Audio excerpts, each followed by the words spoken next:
तुमने इतना लंबा बोल दिया कि थोड़ा सोचना पड़ेगा मूल प्रश्न हम कहाँ से शुरू करें। तो एक तो प्रश्न ये है कि शूद्र के विषय में जानकारी कम मिल रही है। जब तुम बोल रहे थे तो मेरे मन में एक वाक्य कौंधा कहीं मैंने पढ़ा था, परस्परम प्रशंसन्ति अहो रूपम अहो ध्वनि। पहले वाली पंक्ति कुछ भूल रहा हूं। बात कहीं कौवे और इन्हीं पक्षियों की है, उल्लू है, कौवा है, बगुला है। तो कुछ इसी प्रकार से कहा गया है, परस्परम प्रशंसन्ति अहो रूपम अहो ध्वनि। एक दूसरे की प्रशंसा कह रहे हैं, वाह क्या सुंदर रूप है तुम्हारा, क्या सुंदर ध्वनि है तुम्हारी। ये सोचो ये ग्रंथ कब और किसने लिखे, यदि ये पता कर लो तो इसका उत्तर मिल जाएगा। मैथिली शरण गुप्त ने संभवतः लिखा है, उनकी पंक्ति है, नरकृत शास्त्रों के बंधन है नारी को ही लेकर। इन नरों ने वो शास्त्र तथा कथित शास्त्र लिख डाले हैं जहां नारियों को बंधन में रहने की बात कही गई है। किसी नारी ने ये ग्रंथ नहीं लिखा होगा जहां नारियों को बंधन में रखने की बात कही गई हो। ये तथा कथित नकली ब्राह्मणों ने, जो ब्राह्मण कहलाने के योग्य नहीं होंगे, उन लोगों ने इस तरह के प्रलाप भर दिए होंगे कि जन्म से ही हमको महान पूज्य मान लिया जाए, और जो वास्तव में सुयोग्य है, जैसा कि आप कह रहे हैं, किसी और साथी ने, किसी व्यक्ति ने कहा कि जो कलेक्टर बनने योग्य है उसे न बनने दिया जाए। वो मान ले कि मैं जन्म से ही कलेक्टर बनने योग्य हूँ, कलेक्टर तो मैं ही बनूंगा, भले ही वो पूरी तरह अपढ़ हो, मूर्ख हो, लेकिन बनूंगा तो मैं ही। दूसरा बहुत विद्वान है, बहुत बुद्धिमान है, लेकिन वो नहीं बनेगा, बनूंगा तो मैं ही। तो जो अयोग्य लोग थे, उन लोगों ने कुछ इस तरह की बातें मिलजुल कर यहाँ वहां से जोड़ तोड़ करके कुछ तथाकथित ऐसी पुस्तकें लिख डाली, जिनको परस्पर आपस में एक गिरोह जैसा बनाकर उनको शास्त्र का सम्मान दे दिया कि ये हमारे पवित्र शास्त्र हैं। अरे मूर्खों, इतना बताओ, ये जितने ग्रंथ लिखे जा रहे हैं उन सब में वेद को आदि ग्रंथ, महान ग्रंथ, मूल ग्रंथ माना जाता है या नहीं? ये तो मान लीजिए जितने ग्रंथ है सब मानते हैं कि वेद ही हमारा मूल ग्रंथ है, महान ग्रंथ है, और वेद की रक्षा के लिए ही सारे धर्म कर्म है। तो एक तो ये बात सभी ग्रंथ उससे सहमत है। सारे पुराण का आरंभ आप देखिए, उसकी भूमिका उपोद्घात यहीं से होता है। वो कहता है कि मैंने वेद आदि ग्रंथों का अध्ययन कर लिया है, अब मुझे इस पुराण का अध्ययन कराइए। जब पुराण पढ़ेंगे तो वहां आपको ये मिलेगा। तो पहले वेद का अध्ययन कर लीजिए, फिर आप पुराण का अध्ययन करेंगे तो आपको पुराण के अध्ययन से बहुत लाभ होगा। यदि कोई पुराण को नकारना चाहता है तो उससे हमारा निवेदन है कि आप आत्मघात कर रहे हैं। बिना पुराणों के प्राचीन भारत का इतिहास नहीं लिखा जा सकता। प्राचीन भारत का संपूर्ण इतिहास, भूगोल जो भी है, वो हमारे पुराणों में सुरक्षित है। पुराणों के बिना भारत का इतिहास, भूगोल नहीं जाना जा सकता। यदि कोई कहता है पुराणों की आवश्यकता उसे नहीं है, उससे बोलो पुराणों का उपयोग किए बिना भारत का प्राचीन इतिहास मुझे लिख के दे दो, हम आपकी बात मान लेंगे, हम सारे पुराणों को नष्ट कर देंगे, छोड़ देंगे। पुराणों के बिना हमें प्राचीन भारत के इतिहास की जानकारी हो ही नहीं सकती, और कोई विकल्प आपके पास है ही नहीं। पहले तो ये जानिए कि पुराण क्या है। जैसे हमने उपनिषद की बात की कि उपनिषद ब्राह्मण ग्रंथ, आरण्य ग्रंथों के भाग हैं। ईशोपनिषद यजुर्वेद का 40वां अध्याय है। ये है असली उपनिषद। और कोई 108 उपनिषद लिए है, कोई 250 उपनिषद लिए बैठा है। ये सब नकली उपनिषद हैं, उनको हम नहीं मानते। हम पुराणों का पूरा सम्मान करते हैं, लेकिन उन्हें पुराण होना चाहिए, फर्जी पुराणों को नहीं। अब पुराण कौन असली है, इसकी परिभाषा आप पुराण में पढ़िए। मैं नहीं बता रहा हूं, मेरे कहने से मत मानिए। जिन्होंने पुराण पढ़े हो उनसे पूछिए, जो पुराणों को मानते हो उनसे पूछिए। पुराणों की परिभाषा दी गई है कि जिन ग्रंथों में ये 5 लक्षण पाए जाएं उन्हें पुराण कहते हैं। वो 5 लक्षण क्या हैं? सर्गा प्रतिसर्गा चा, सर्ग और प्रतिसर्ग, प्रतिसर्ग अर्थात प्रलय, सर्गा प्रतिसर्गा चा वंशम मनवंतराणि चा। और क्या होने चाहिए उसमें, सृष्टि से प्रलय तक की पूरी जानकारी होनी चाहिए, उसे पुराण कहते हैं। तो ये जानकारी कैसे पूरी होगी, वंश होंगे, वंशावली होनी चाहिए, राजाओं की और ऋषियों की पूरी वंशावली उस पुराण में मिलनी चाहिए, तब हम उसे पुराण कहेंगे, उस पुराण का पूरा सम्मान करेंगे। और मनवंतराणिचा, मनवंतर क्या है, बड़े बड़े कालखंड, काल विभाजन। जैसे आज भी विद्यार्थी पढ़ते हैं कि भाई डायनासोर इस युग में थे, जल इस युग में उत्पन्न हुआ, पृथ्वी सूर्य से अलग हुई इस युग में, इस स्थिति में उष्ण थी, फिर धीरे धीरे जमी, इस युग में जल उत्पन्न हुआ, इस युग में जीवन उत्पन्न हुआ, इस युग में डायनासोर उत्पन्न हुए, इस युग में मनुष्य उत्पन्न हुआ। ये तो आप आज भी पढ़ते हैं ना। उसी को हमारे प्राचीन ऋषियों ने मनवंतर आदि में बांट दिया कि भाई ये 7 मनवंतर हो गए, इस मनवंतर में ये हुआ, इस मनवंतर में ये हुआ, इस मनवंतर में ये हुआ। तो क्या कहा, वंशम मनवंतराणि चा, उसमें सबकी वंशावली हो, मनवंतरों का पूरा विवरण हो कि किस मनवंतर में क्या हुआ, ये जानकारी पुराण आपको देगा। सर्गा प्रतिसर्गा चा वंशम मनवंतराणि चा। और एक कोई और है, संभवतः विस्मृत हो रहा है, ध्यान आएगा तो बता दूंगा। सर्गा प्रतिसर्गा चा वंशम मनवंतराणि चा। हाँ, वंशानुचरितम चैव पुराणम पंचलक्षणम। वंशानुचरित, केवल वंशावली मत बता दीजिए कि भैया दशरथ के बाद राम हुए, उनके बाद कुश हुए, उन्होंने क्या किया धरा है, थोड़ा उसके बारे में भी बताइए कि दशरथ ने क्या किया, राम ने क्या किया, कुश ने क्या किया, आदि आदि। तो वंशावली भी दीजिए, उन वंश के प्रमुख लोगों ने जो प्रमुख कार्य किए हैं वो भी बताइए। वंशानुचरितम चैव पुराणम पंचलक्षणम, ये 5 लक्षण जिस पुस्तक में पाए जाते हैं उसे हम पुराण कहते हैं, और उन सभी पुराणों का हम पूरा सम्मान करते हैं। वेद के बाद यदि किसी ग्रंथ का सम्मान हो सकता है तो जैसे कि आपने भी किसी साथी ने कहा वेदांग, वेद के बाद वेदांग का सम्मान है। फिर उपवेद है जिसमें आयुर्वेद आदि आते हैं, वो विविध विषय है, उससे समाज का कल्याण होता है। फिर पुराण आते हैं, पुराणों से हमें प्राचीन इतिहास, भूगोल, खगोल आदि सारे विद्याओं की जानकारी एक व्यवस्थित रूप में, सुरक्षित रूप में मिलती है। इसे हम पुराण विद्या कहते हैं, और इस पुराण विद्या का हम पूरा सम्मान करते हैं।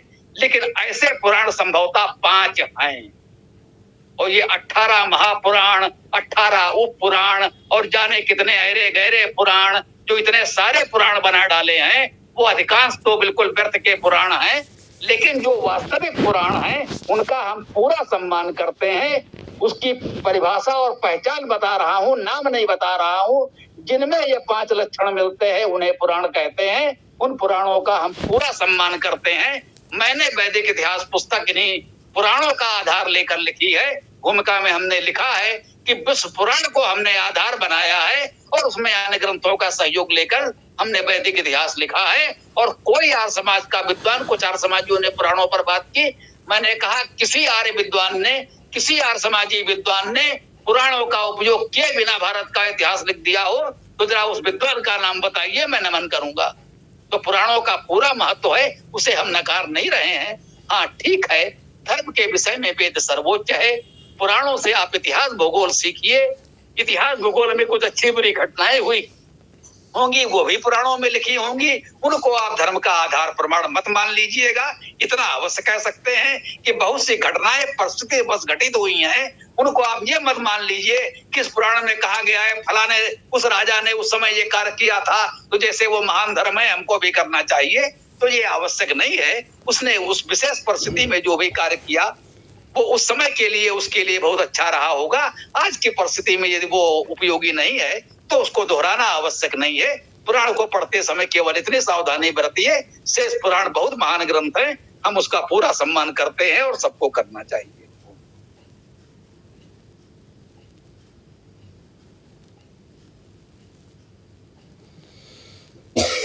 जी ओम नमस्ते। जहां तक अमन जी बोले हैं कि जन्मना जायते शूद्र, अगर जन्म से शूद्र है तो जो लोग मूर्ख पागल पैदा होते हैं उन्हें वो शूद्र कैसे? शूद्र तो कोई कार्य करता है, कुछ कला सीखता है, कुछ काम करता है। जो पागल पैदा होते हैं, पागल हो जाते, जीवन भर पागल रह जाते हैं, कुछ काम नहीं करते, कुछ अपना खाना पानी नहीं समझ पाते, वो शूद्र कैसे रहे? इसलिए ये चीज नहीं है। ओम नमस्ते।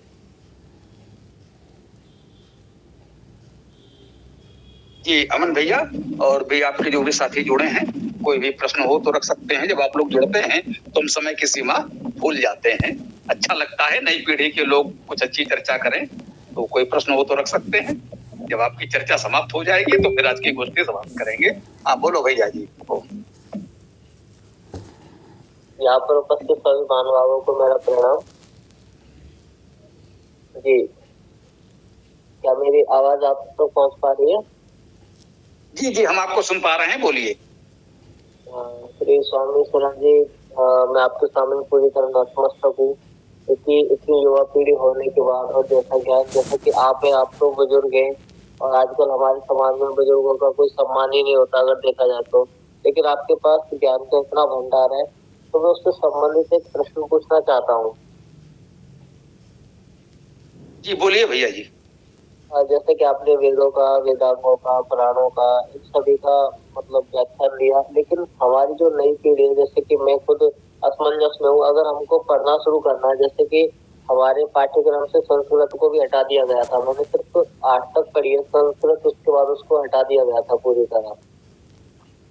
तो अगर हमें अपने ज्ञान को दोबारा पाना है तो उसको पाने के लिए किन किन उसकी सीढ़ी क्या रहेगी, एक तरीके से स्टेप बाय स्टेप कहाँ से शुरू किया जाए और उसको सीखने में कितना समय लगेगा और कितने घंटे उसको देने पड़ेंगे? क्योंकि आप जानते हैं आधुनिक युग में हर किसी को पैसे की जरूरत होती है, उसके लिए सभी कोई ना कोई जॉब कर रहा होता है। जी आप बिल्कुल निश्चिंत रहें, हम आपकी बात समझ गए।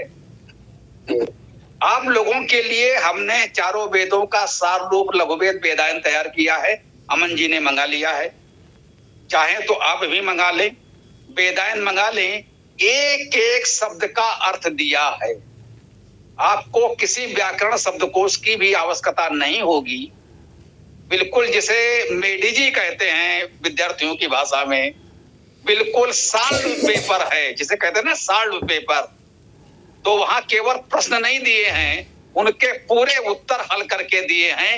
एक एक शब्द को हल किया गया है, उस शब्द में क्या उपसर्ग है, क्या धातु है, क्या अर्थ होगा, क्यों और कैसे होगा। तो आप वेदायन मंगा लीजिए और वहां से आपका वेद का विषय प्रवेश हो जाएगा। वेदायन लघु वेद है, चारों वेदों का सार है। आपने वेद को पढ़ लिया, दावे से कह दीजिए कि मैंने चारों वेद पढ़ लिए, क्योंकि वेद के सारे विचार सिद्धांत वेदायन में आ गए हैं। जो वेदायन में नहीं है आप कह दीजिए वेद में नहीं है। जो कहता है अरे भाई आपने केवल वेदायन पढ़ा है, वेद में होगा, उससे आप पूरे आत्मविश्वास से कह दीजिए हाँ यदि चारों वेदों में कहीं है तो आप हमें दिखा दीजिए। वो नहीं दिखा पाएगा, मैं आपको विश्वास दिलाता हूँ। केवल वेदायन पढ़ लीजिए और आत्मविश्वास से कहिए कि आपने वेद पढ़ लिया है। यदि वेदायन आप मंगाते हैं, उसके साथ हम सरल संस्कृत व्याकरण और वैदिक इतिहास पुस्तक भी भेज देंगे। इनको अमन को भी भेज दी थी। विद्यार्थियों के लिए थोड़ा सा जो हमसे हो पाता है वो सहयोग कर देते हैं, लेकिन हमारी भी छोटी व्यवस्था है, इसलिए निःशुल्क तो कुछ देना संभव नहीं है। लेकिन ये है कि कुछ आप करते हैं, वेदायन आप मंगाएंगे, हम व्याकरण इतिहास आपको निःशुल्क भेज देंगे और भी कुछ जो भी संभव होगा तो उस रूप में इतने से आप आरंभ करें, आपको बहुत कुछ मिल जाएगा। और शेष जीवन में भाई जितना अध्ययन कर सके बहुत अच्छी बात है। जी स्वामी जी, और स्वामी जी इस चीज से जुड़ा हुआ मेरा एक और प्रश्न है। जैसे कि हर किसी भी पुस्तक का एक पाठ्यक्रम होता है, अपना सिलेबस होता है, तो जो भी आपकी जो पुस्तक में होगा उससे संबंधित कुछ थोड़ा उसके बारे में बता दें। क्या सिलेबस होगा, किन किन चीजों के बारे में पता चलेगा, पढ़ के पाएंगे, जिसको पढ़ेंगे उससे हमें क्या ज्ञान प्राप्त होगा और ये हमारे नव राष्ट्र निर्माण में कैसे सहयोगी होगा?